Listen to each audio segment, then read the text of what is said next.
आइए दोस्तों, चर्चा करते हैं अब हम जीव मंडल यानी कि जैव मंडल पर। बायोस्फीयर, प्राकृतिक पर्यावरण का जो अगला बिंदु था वो था जीव मंडल या जैव मंडल यानी कि बायोस्फीयर।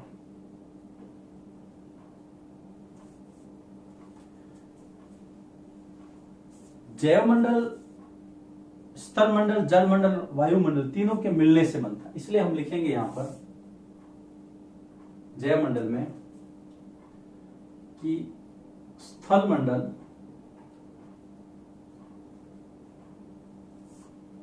जल मंडल तथा वायुमंडल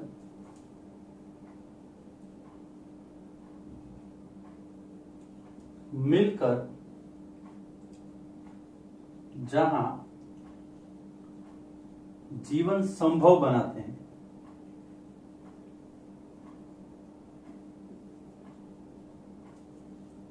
वह संकीर्ण क्षेत्र यानी कि नैरो जोन, वह संकीर्ण क्षेत्र जीव मंडल कहलाता है। यानी कि वह संकीर्ण क्षेत्र जहां पर जीव, जल मंडल, स्थल मंडल और वायुमंडल तीनों मिलकर के जीवन को संभव बनाएंगे। और अगर आप देखेंगे तो ये देखिए यहां पर मान लीजिए स्थल मंडल है, ये जल मंडल है और ये वायुमंडल है, ये तीनों यहां पर मिल रहे हैं। देखिए इसको समझिएगा। मान लीजिए ये स्थल मंडल है, ये जल मंडल है और ये वायुमंडल है। अब ये तीनों यहां पर इस जगह पर मिल रहे हैं, तो ये हो गया आपका जैव मंडल जहां पे जीवन संभव है। और आप जानते हैं जीवन के लिए जमीन भी चाहिए, पानी भी चाहिए, हवा भी चाहिए। तीनों जहां पर मिलेंगे वो नेरोजोन, वो संकीर्ण क्षेत्र आपका जैव मंडल या जीव मंडल कहलाएगा। पादप यानी कि पौधे यानी कि प्लांट्स, तो पादप और जीव जंतु ये दोनों मिल करके जैव मंडल का निर्माण करते हैं। तो पादप यानी कि पौधे एवं जीव जंतु ये दोनों जब मिलते हैं तो जीव मंडल का निर्माण होता है।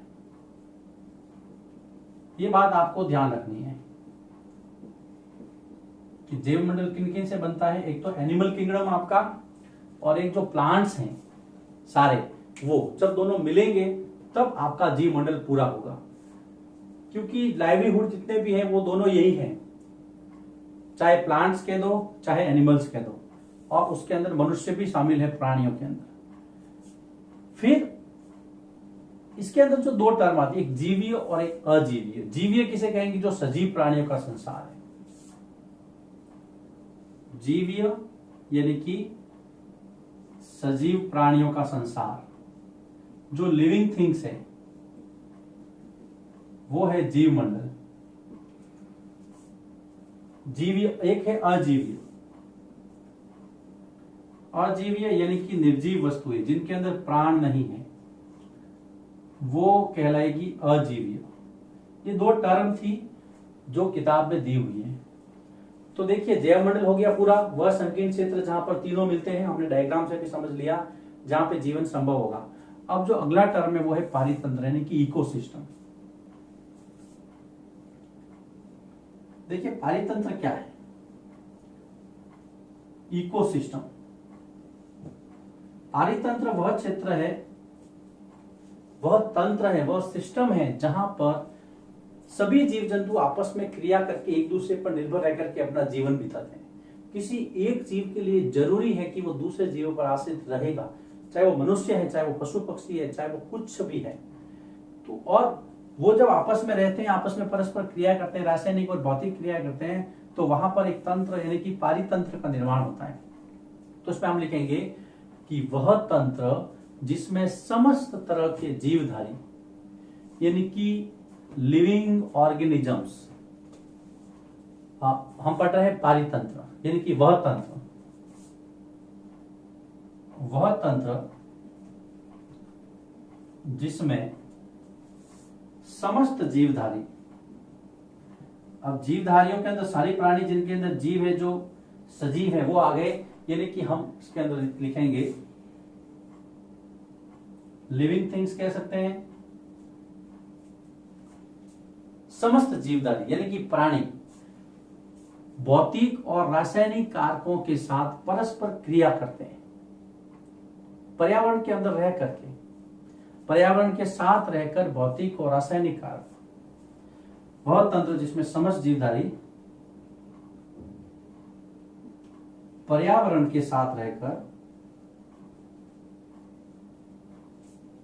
परस्पर यानी कि आपस में भौतिक व रासायनिक क्रियाएं करते हैं, वह तंत्र आपका जीव अपारित तंत्र कहलाता है। यानी सीधे सीधे शब्दों में कहूं कि जब प्राणी अपना जीवन जीते हैं तो एक दूसरे पर आश्रित होते हैं और उसमें कुछ उनका लेन देन होता है, आपस की जो क्रियाएं होती हैं वही पारितंत्र का निर्माण करती है। अलग अलग जगह का पारितंत्र अलग अलग हो सकता है। यहाँ पर दो एग्जाम्पल आपके अंदर दिए हैं, एक शुष्क यानी कि सूखे क्षेत्र का और एक जो वर्षा वाला स्थान है वहां का। तो सबसे पहला देखिए, यहाँ पर आप इस चीज को समझना, अलग अलग स्थानों के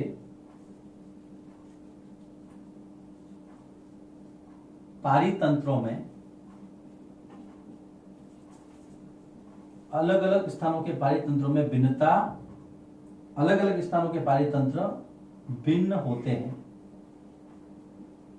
जैसे एग्जाम्पल के लिए सबसे पहला जैसलमेर। देखिए जैसलमेर राजस्थान के पश्चिमी क्षेत्र में है। ये एक शुष्क यानी कि सूखा क्षेत्र है, ड्रॉट एरिया है। ये शुष्क क्षेत्र है, तो यहां पर आपको रेत मिलेगी, कीकर के पेड़ मिलेंगे, फिर यहां पर आपको ऊंट मिलेगा, यहां पर आपको सांप मिलेंगे, यहां पर आपको छिपकलियां मिलेगी। क्योंकि ये शुष्क क्षेत्र है इसलिए इसका पारितंत्र ये है। यहाँ के जीवधारी ये हैं जो आपस में क्रिया करके यहाँ पे जीवन बसर करते हैं। दूसरा अगर मैं एग्जाम्पल लूं यहाँ पर, तो वो है केरल का एग्जाम्पल। देखिए केरल जो है वो अधिक वर्षा वाला स्थान है, तटवर्ती क्षेत्र है, अधिक वर्षा वाला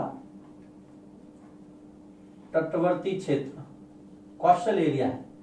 तो यहां पर आपको देखो नारियल के बागान मिलेंगे, नारियल के बागान मिलेंगे, अधिक वन क्षेत्र मिलेगा, यहां पर खेती अधिक मिलेगी। तो ये यहां का पारितंत्र है। अब इसके पारितंत्र में रात दिन का अंतर है, एक सूखा है और एक वर्षा वाला क्षेत्र है। तो अलग अलग जगह का पारितंत्र अलग अलग होता है क्योंकि वहां की जो जलवायुगत परिस्थितियां हैं वो अलग अलग होती है। पारितंत्र का मतलब सीधा सीधा आपको समझना है, वहां पर रहने वाले जो जीवधारी हैं, जो भी प्राणी हैं, जो लिविंग थिंग्स हैं, वो आपस में क्रिया करके अपना परस्पर जीवन संभव बनाते हैं, वो ही पारितंत्र है। अलग अलग स्थानों का पारितंत्र अलग अलग हो सकता है। तो ये था पारितंत्र। उसके बाद में जो तीसरा आता है मानवीय पर्यावरण। देखिए ये टॉपिक बड़ा इंपॉर्टेंट है क्योंकि ये सीधी सीधी मानव की कहानी कहता है। मानवीय पर्यावरण,